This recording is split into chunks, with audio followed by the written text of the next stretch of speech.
નમસ્કાર, હું છું વિક્રમ વકીલ અને તમે જોઈ રહ્યા છો હોટલાઇન ન્યૂઝ.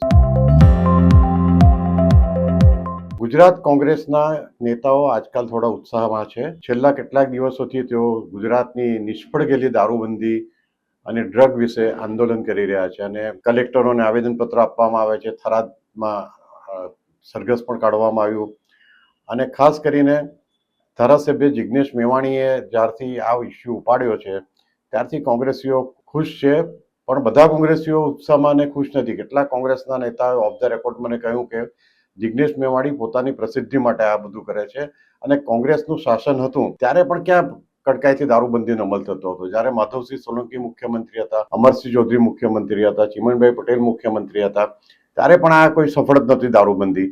અને કર્ણાટક જેવા કે બીજા જ્યાં બીજા રાજ્યોમાં કોંગ્રેસ સત્તા પર આવી છે અથવા તો હમણાં છે ત્યાં એને દારૂબંધી હટાવવાનું કોઈ જ પગલું લીધું નથી. કર્ણાટકમાં છૂટથી દારૂ મળે છે, બધા પીએ છે.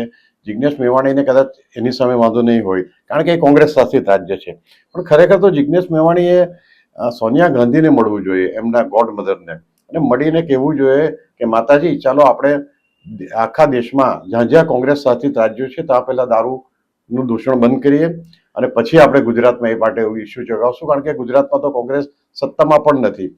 અને જિગ્નેશ મેવાણી કદાચ એમ માનતા હતા કે આ બધું થશે એટલે તેઓ હીરો બની જશે, પણ એક ટિપિકલ નાના વર્ગમાં તેઓ જાણીતા બન્યા છે.